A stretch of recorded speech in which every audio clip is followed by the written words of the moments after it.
So, let's recap a lot of the feedback from the space simulation episode. If you remember that one, we ended up not building a whole lot, but we basically started with a planet that had an economy simulation, and then built that into a solar system, and then a star system, and a galaxy that was composed of planets. And we didn't get to doing any interaction or shipbuilding stuff, but that was all based on a conference talk at JSConf a couple years ago by Simon Swain. And we happened to use a charts library written by another Simon. And let's take a look at that. We had noted on the stream about the API of this chart library, where it required that you give a list of data along with a list of strings, I guess, for the keys, or for the labels. And we had commented on the stream that there was a modeling issue with that, where you could potentially pass two lists that had different lengths, and then it was kind of unclear what the actual chart should do in that case. So Simon, I guess, saw that episode or heard about it from someone and actually made that change and published a new version of the library. So yeah, here's the commit where he did that. And yeah, here's basically the change. A bunch of these chart functions, and I think in our case we used the pi function. The old version of his library used to take a list of floats and a list of strings, and then you just had to, on your own, make sure that they were always the same length. But he did the refactoring that we suggested on the stream, and changed it to be a list that takes pairs of a float and string, so there can never be a mismatch, I guess. There can never be a mismatch between those two lists anymore, because there's only one list, and you're forced to always have the pairs together. So if you're interested in more types of refactorings like that, you can look up Richard Feldman's talk at ElmConf. He talks about exactly this kind of thing and how to model your data structures in your APIs to avoid the possibility of having impossible states, which often leads to a nicer API for clients of your API to use. And even when it is a little more complicated to use, it reduces possibilities that, often it simplifies the implementation code, and in other cases it prevents bugs that you may not even think of or can be difficult to deal with. Actually, when I've been working on writing Elm format, which is written in Haskell, but a lot of the same data modeling principles apply. There have been several cases where I've debated whether I should use a slightly more complicated modeling, which is more accurate, or allow a more flexible model and deal with the things later down. And in every case where I've chosen to go with the more accurate modeling, it has always ended up with some surprising simplification or bug fix down the road. Cool. So I wanted to show that that API suggestion was taken. A lot of the maintainers of Elm package projects are really responsive and interested in improving their APIs. So here's a good example where that kind of feedback was quickly taken and led to a new version of that chart library, which now I think has a nicer API. Oh yeah, and this is the same diff that I just showed. Let's see. Oh yeah, here is another, I think actually on the stream, I logged this GitHub issue for this other rendering library that we used in the Space Sim project, which was that this rendering package had a weird version restriction on its dependencies. So basically, if you use this rendering library, you could not use the core library with any version that was greater than 4.04. So I made a quick GitHub issue, and Quartz, whoever that is, quickly resolved it and published a new version. So that's another thing that got fixed. And I killed this tab earlier because it takes a lot of CPU. But I actually got a response from Simon Swain, the guy who did the original talk of a science and star system simulation that I showed in the earlier stream and was inspired by. And he told me that he has this new website, coldwar.io, which has a whole bunch of new simulations and updated simulations from the ones that I based my episode on. So I just want to show a couple of these. Oh yeah, so here is kind of the core of it. Make this bigger. So this is like a simulation that could be put down on the surface of the planets. And you can see different views. So down here is a top level view, and here at the top is a side view of two cities building military defenses and fighters and launching missiles at each other. So this is a much more militaristic simulation than some of the other stuff that he did in the past. But this is quite sophisticated, and on the left here there's all these sliders and things that you can do to control different parameters of the simulation. Oops. And let's see, deep space. Yeah, deep space is basically the end result of the original example that I was basing my stream off of. And here you can see now like the galaxies are moving around, and different systems are sending ships through hyperspace to other systems and having this whole interplanetary war. And, oh, interesting, there's like sliders for different characteristics of the species and different planet types and ships and things like that.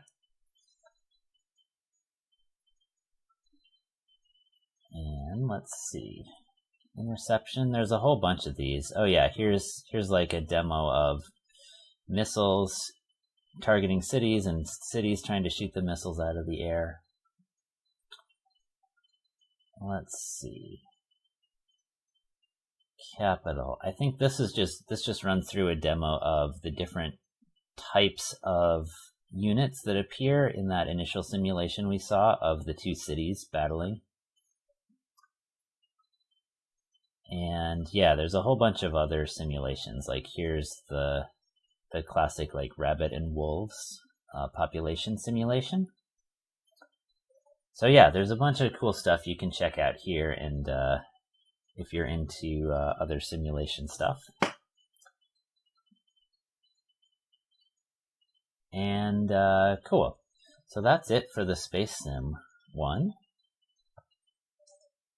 Next up, we have the Tangrams episode.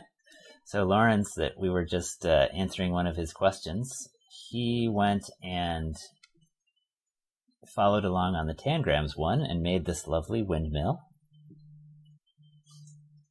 And he also added a bunch of cool stuff in his README with some of the information about the pieces, sizes, and calculating coordinates, and how to start up and run the project.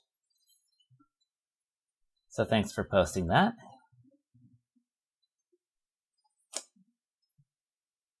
Oh yeah, so the next one I wanted to talk about was a link that someone sent me after the random maps generation episode.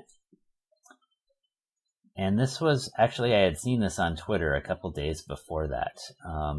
This is a really interesting algorithm where you give an input image, and then it uses this wave function collapse algorithm to like destructure the input image and then produce larger images of different sizes, and it can randomly create multiple images that are based on the source image. So this is actually an interesting algorithm that could be used for things like map generation and texture generation, which is also really interesting. like this brick wall, for example. And here's like an animated GIF of the steps and how it kind of works. So you can see a few of these. So this is really cool. I want to look into this more. Looks like it's a fairly sophisticated algorithm, so I don't know if it would be doable to reproduce this in Elm or not, or if it's usable in JavaScript and we could hook into it with ports in an Elm project. But this is a really cool algorithm that I want to learn more about in the future. Oh yeah, and this is like an example of doing a dungeon map generation.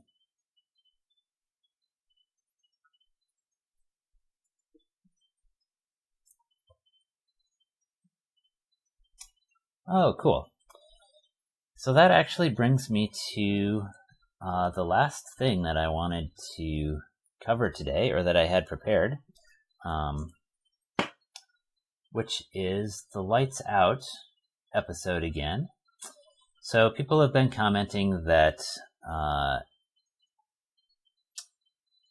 the biggest thing is that there's been a new major release of the Elm test library, so a lot of the test stuff from that first episode doesn't work anymore, as noted in Antonio's comment on YouTube. And let's see. Oh yeah, and there was another problem that we noted on that first episode with the Elm flat matrix package, which my coworker Noah wrote. And Ruvo pointed that out, that the Elm flat matrix package had a direct dependency on Elm test, so if you used it in your app, then your app started depending on Elm test, which was undesirable and also could cause conflicts with the Elm test version if you needed to use a later version of Elm test. But Noah fixed that already. So, let's take a look. I want to go back to the Lights Out project and see if the tests work and try upgrading it to the latest Elm test and see what's different with that. So let's see. Lights game, I think that's what I called it here.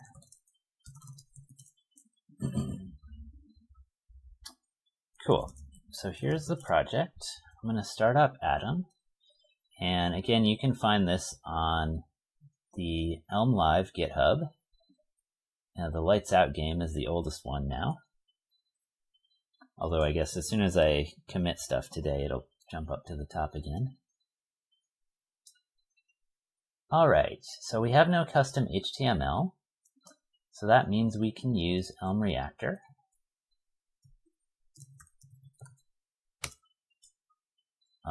If I didn't already have Elm Reactor running in another tab.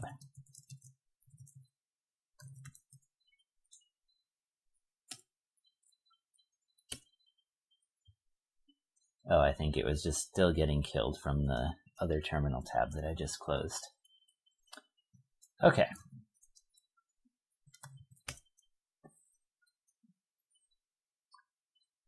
So we go to main. So here's where we ended it, where we had 3 boards with different colors that are all independent.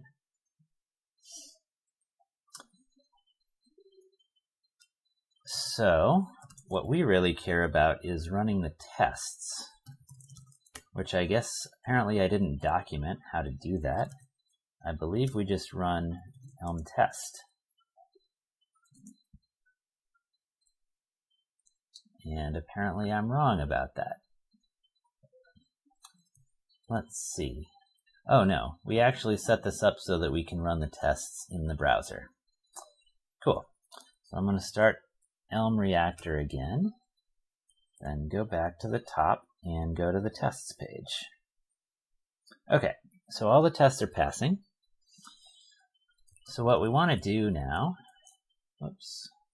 is update to the latest Elm test version. So we were using Elm test 1.1, and there's now a 2.0, maybe even a 2.1 version of Elm test.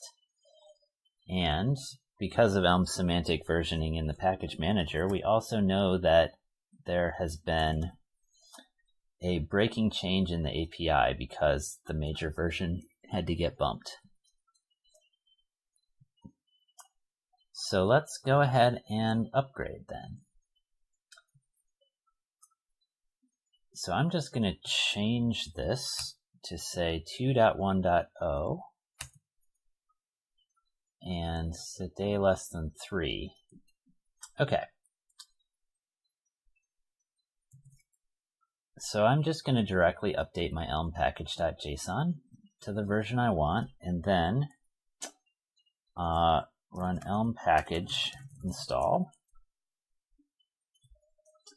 And it's finding a bunch of changes. Okay.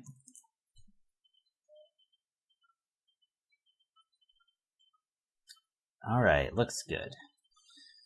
So I get nervous sometimes that I may need to delete the Elm stuff folder when I upgrade packages. That ideally is not the case. I'm not going to delete it unless we run into problems. So let's just see if things are working. Oh yeah, and then I need to run Elm Reactor again. And now refresh the page. Interesting. Okay, so the first problem is there's no module called Elm Test. So what is it called? It looks like it's just called Test now. I guess it would be nice if there were upgrade instructions for this. Let's actually check in the GitHub repo and see if there are update instructions in, let's see, the Releases tab. 2.0, okay, no. Looks like there's no extra instructions. Okay, well, we'll just have to figure this out on our own then. Whoops, where'd my browser go? There we go. All right, so our first problem is there's no module called Elm Test, but it looks like it was just renamed to Test, so let's try that.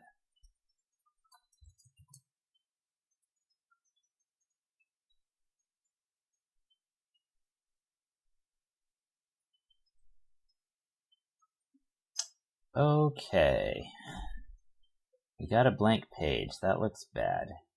Okay, and we got an undefined reference error. So yes, it looks like we do need to delete the Elm stuff folder.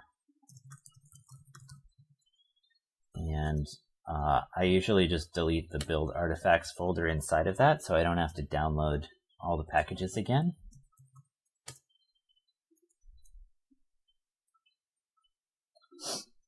All right, so let's let that build now.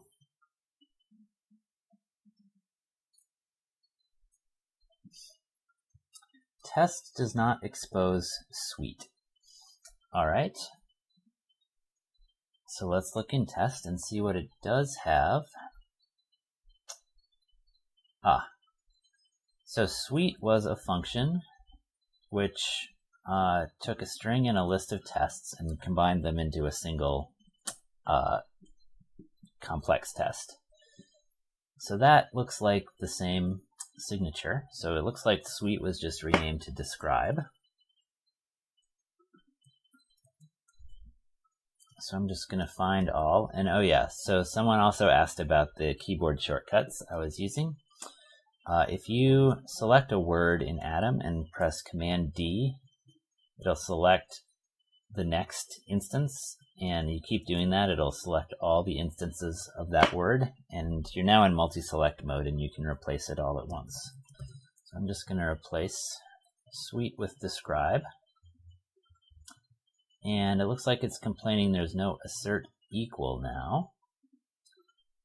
And I actually happen to know where that went to. It's in the expect module. And it has now become expect.equal. So assert equal is gone, and I'm going to import expect. And then find all the cases of assert equal. And change it to expect.equal. And our last error here is that this doesn't exist anymore. And I'm going to guess that that is in the test runner package. Oh, actually, I think they completely removed the HTML runner from this package, and if I remember correctly, they put it in a new package. Let's see if I am remembering that correctly. Elm test. Yeah, HTML test runner to run the tests in a browser. So I think we need to pull this package in if we want to run the tests, and then we use this.run. Okay, cool. So I'm going to grab the name of this package, kill Elm Reactor temporarily, and do Elm package install with this.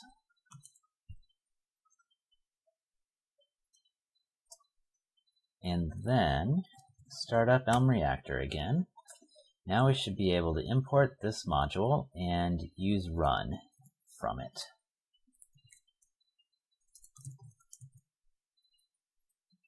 And then this becomes run. Okay, cool. So now we're coming to the biggest change in Elm tests for the 2.0 release, and that is that the type signature of tests themselves changed. So when you make a basic test, you now have to use a function which takes a unit, and the reason for this is so that the node test runner and in the future the web workers test runner will be able to run tests in parallel. So that, I happen to know a bit about why they chose to do that. Another reason is it's more consistent with converting to fuzz tests. So if you watched the Random Maps episode where we did some fuzz tests, you can see how this kind of provides a nice upgrade path from starting with a unit test and later generalizing it into a fuzz test or a property test. So the change we'll have to make here is, let's see, what's the best way to format these? So it looks like we can use the left, I'm forgetting the name of this thing, the left pipe operator, then start an anonymous function, and then continue to use the right pipe operator without parentheses in here. Okay. So let's try that out. We're going to do left pipe, replace this with an anonymous function taking unit, and save that. Okay. That looks like it's going to work. I'm going to see if I can do this in all the places at once in Atom. This might go very wrong, but let's try it out. Okay, so I've selected all the lines that start with test. I'm going to go to the end of the line and add the right slice operator. Then I'm going to go down a line, go to the beginning of the line, delete the paren, and then replace it with that. Okay, and I shouldn't have selected this first one. And then now we have all these closing parens to delete. And we've got all these pop-ups. Okay, so this one didn't work. So this one becomes that. Ugh, I wish this tooltip would go away. Is there a setting for that in the Elm linter?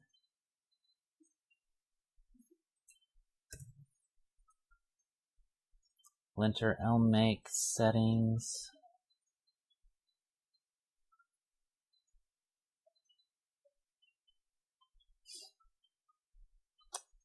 No. Alright, well that's really annoying. Okay, and then these last ones. Okay, so I think I have matching parentheses now, so I'm going to try saving.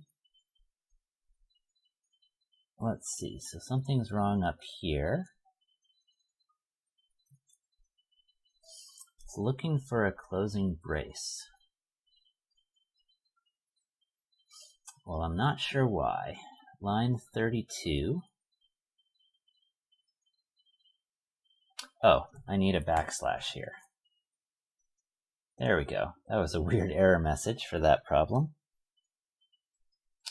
Okay, so it looks like that compiles. Let's see if it runs the tests. Hey, great. Cool. So that is the upgrade. I guess since we're doing this upgrade, the new Elm test is also optimized for running tests from the command line. So let me show how to do that as well. I'm going to kill Elm Reactor, and for this it's best to use the Elm test npm package, which gives you a command line tool. I'm going to do npm install -g to install it globally, elm-test.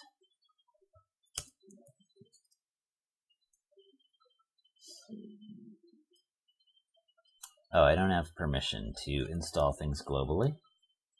Okay, so I'm just going to install it locally into this folder. And then it's now in my node modules.bin folder /elm-test. Okay. So if you use this command line tool, it actually expects your project to be set up in a certain way, having a separate Elm package for your tests versus your core app. So actually I am not going to convert this project to do that because that is a bit of work.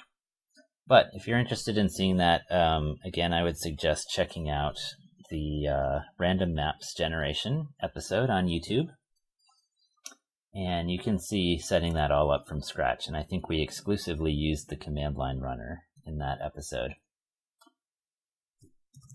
Cool. But in any case, all right, so I'm going to delete the node modules folder.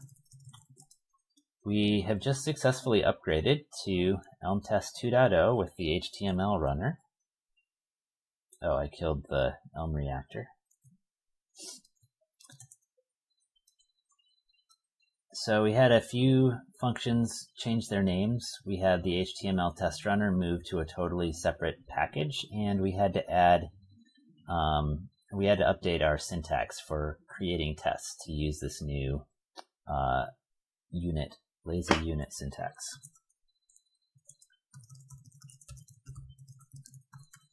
Upgrade to Elm Test 2.1. Whoops. Spelled test wrong.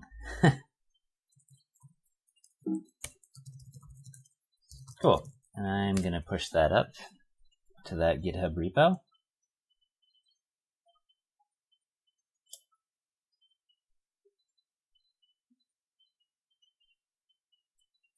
Great. Cool. Well, that is everything I wanted to cover today.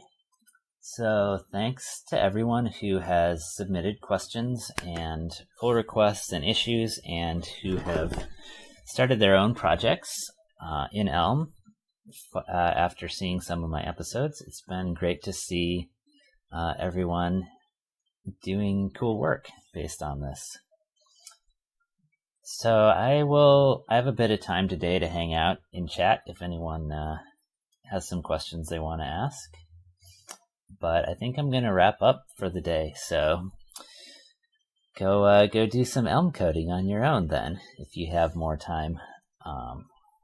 So thanks for tuning in today, and let's see, actually next week, I probably won't be doing an episode next week because I am running the first Elm Bridge workshop the day before, so I will probably be exhausted from that.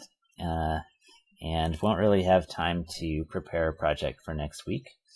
I may decide to do something low-key at the last minute, but if not, I will see you all in 2 weeks and on Twitter. So thanks. See y'all later.